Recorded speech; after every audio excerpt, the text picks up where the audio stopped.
This program will incorporate many of the features discussed thus far in this chapter. It uses a while loop to accumulate amounts and then calculates and displays an average.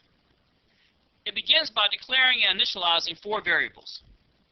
All these variables are initialized to 0, as you can see. This will allow us to perform the calculations necessary for this program. The user is prompted to enter a sales amount and a negative number to quit. This is necessary to allow a way for the loop to terminate normally. As you will observe, the loop is conditioned by the sales being greater than or equal to 0. That is, as long as the sales is greater than or equal to 0, the loop will continue. So therefore, when the user enters a negative number, this will cause this condition to be false, causing the while loop to terminate. Note that a while loop is being used, which means a pretest is in effect.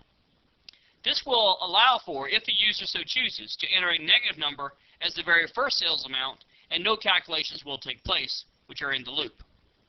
Assuming the user enters a non-negative number, then this condition will be true, and the next statement that will be executed is a counter, which is keeping track of the number of sales.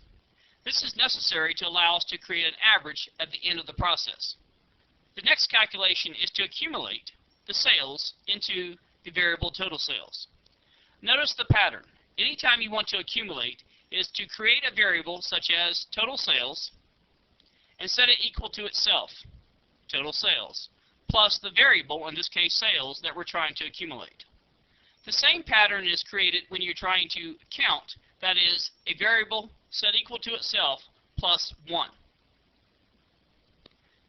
The user is then prompted to enter another amount or negative number within the loop. Notice the braces being used to indicate the contents of the loop. This loop will continue as long as the user enters a non-negative number.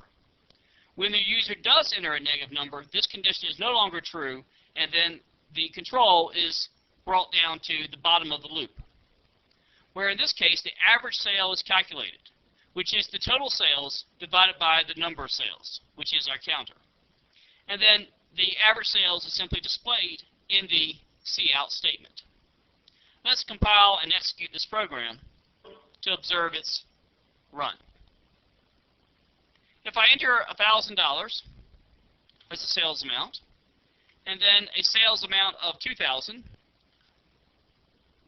followed by $3,000, and then a negative number to quit. Any negative number would do. It correctly calculates the average sales of $2,000. Since I entered 1, 2, and 3,000 for a total of 6,000, and there were 3 entries, therefore 6,000 was divided by 3, giving an average of 2,000.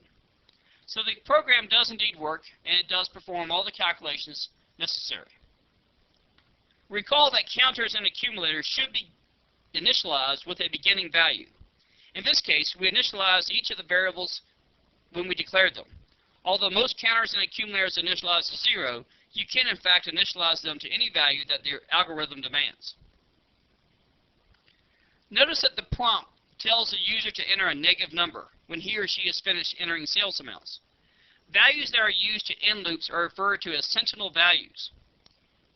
In the current program, the sentinel value is any negative number.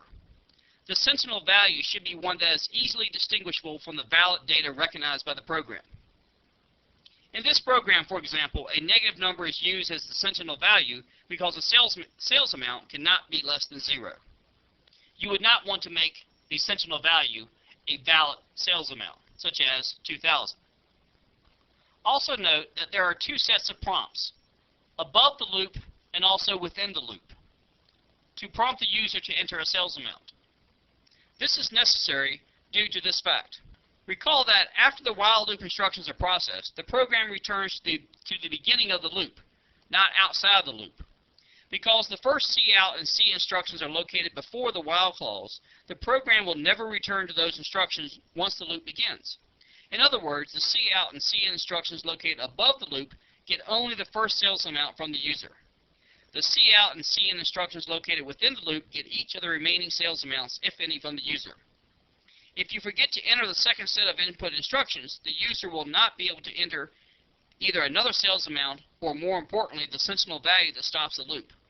Until the sentinel value is entered, the loop will continue processing its instructions indefinitely. This type of loop is referred to as an endless loop, and which obviously is something you want to avoid. This program, of course, can be written many different ways. In fact, you could write this program using the do-while loop as opposed to the while loop. You could also use a for loop, since a numeric amount, the sales amount, is being used as the key field that is controlling the processing of the loop. You may want to experiment with rewriting this program, which is Demo 24, using the alternative looping techniques that we've discussed.